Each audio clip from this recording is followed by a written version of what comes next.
ಪುತ್ರ ಅಥವಾ ಪುತ್ರಿ ಡಾಕ್ಟರ್ ಆಗ್ತಾಳೆ ಅಂತಂದ್ರೆ ಯಾವುದೇ ಪಾಲಕರಿಗಾದರೂ ಅದಕ್ಕಿಂತ ಆನಂದ ಮತ್ತೊಂದಿಲ್ಲ. ಹಾಗೇನೇ ಡಾಕ್ಟರ್ ಸಂಧ್ಯಾ ಕೂಡ ಕಷ್ಟಪಟ್ಟು ಓದಿ ಡಾಕ್ಟರ್ ಆಗಿದ್ಲು. ಸರ್ಕಾರಿ ಆಸ್ಪತ್ರೆಯಲ್ಲಿ ಆಕೆಗೆ ಕೆಲಸ ಕೂಡ ಸಿಕ್ಕಿತ್ತು. ಕೆಲಸಕ್ಕೆ ಸೇರಿ ಇನ್ನು ಕೆಲ ತಿಂಗಳಷ್ಟೇ ಕಳೆದಿದೆ. ಆಕೆಯ ಪಾಲಕರು ಮಗಳ ಬಗ್ಗೆ ತುಂಬಾನೇ ಹೆಮ್ಮೆ ಪಡ್ತಾ ಇದ್ರು. ಆದರೆ ಆ ಆನಂದಕ್ಕೆ ವಿಧಿ ಪೂರ್ಣ ವಿರಾಮ ಹಾಕಿದೆ. ಡಾಕ್ಟರ್ ಮಗಳು ದಿಢೀರ್ ಸಾವಿನ ಮನೆ ಸೇರಿದ ಹೃದಯ ವಿದ್ರಾವಕ ಘಟನೆ ಇದು.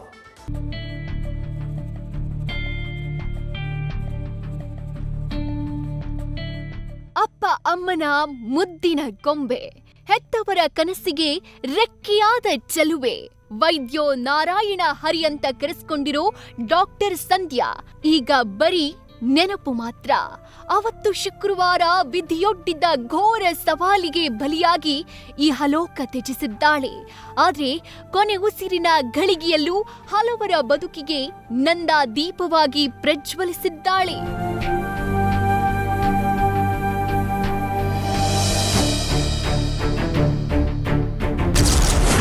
ಅಪ್ಪನಿಂದ ಡ್ರಾಪ್ ಪಡೆದ ಮಗಳು ವಿಧಿಯಾಟಕ್ಕೆ ಬಲಿ.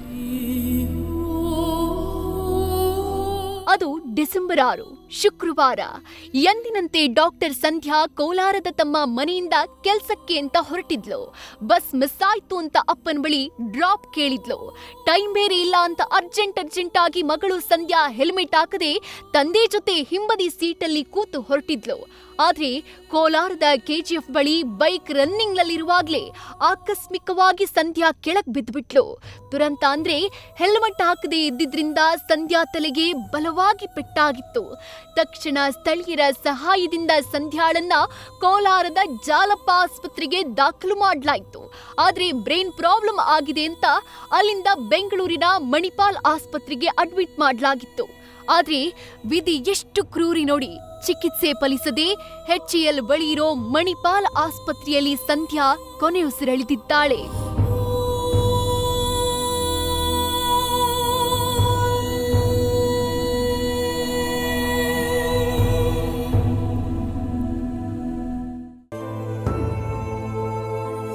ಮಗಳ ಸಾವಿನ ಸುದ್ದಿ ಕೇಳಿದ ಪೋಷಕರಿಗೆ ಬರ ಸಿಡಿಲು ಬಡಿದಿತ್ತು.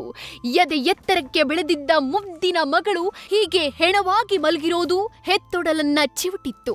ಈ ಎಲ್ಲ ನೋವಿನ ಮಧ್ಯೆ ಮಗಳ ದೇಹವನ್ನ ಮಣ್ಣಿಗೆ ಹಾಕೋಕೆ ತಂದೆ ತಾಯಿಗೆ ಇಷ್ಟ ಇರಲಿಲ್ಲ. ಹೀಗಾಗಿ ಇಡೀ ದೇಹವನ್ನ ದಾನ ಮಾಡೋಕೆ ಪೋಷಕರು ಮುಂದಾಗಿದ್ರು. ಹೀಗಾಗಿ BGS ಜಾಲಪ್ಪ ಆಸ್ಪತ್ರೆಯ ಅಧಿಕಾರಿಗಳ ಜೊತೆ ಈ ಕುರಿತು ಮಾತನಾಡಿದ್ರು.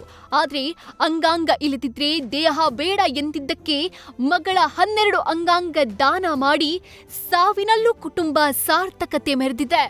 ಆದ್ರೆ ಇವಳು ಎಲ್ಲಿದ್ದಾಳೋ ಅವಳಿಗೆ ಅದು ಸಿಕ್ಲಿ ಅಂತ ಅಂದ್ಕೊಂಡು ಅವಳದು ಏನಾಗುತ್ತೋ ನಾವು ಹೇಳಿದ್ವಿ ಮಣಿಪಾಲ್ ಹಾಸ್ಪಿಟ್ಲಲ್ಲಿ. ಇಂಥದ್ದಂತಿಲ್ಲ, ಅವಳದು ಸ್ಕಿನ್ ಕೂಡ ತೆಗೆದು ಬಿಡಿ. ಯಾಕಂದ್ರೆ ಚಿಕ್ಕ ವಯಸ್ಸು ಹುಡುಗಿ ಎಲ್ಲ ಚೆನ್ನಾಗಿದೆ. ಯಾರು ಮ್ಯಾಕ್ಸಿಮಮ್ ಯೂಸ್ ಮಾಡೋಕ್ಕಾಗತ್ತಾ ಮಾಡ್ಕೊಳ್ಳಿ ಅವಳದ್ದು.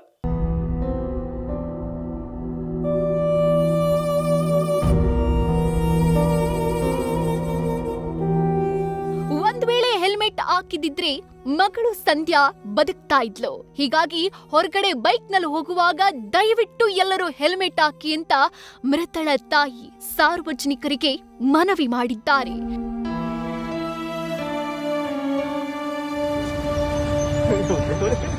ಸತ್ತಾರ್, ನ್ಯೂಸ್ ಫಸ್ಟ್, ಬೆಂಗಳೂರು.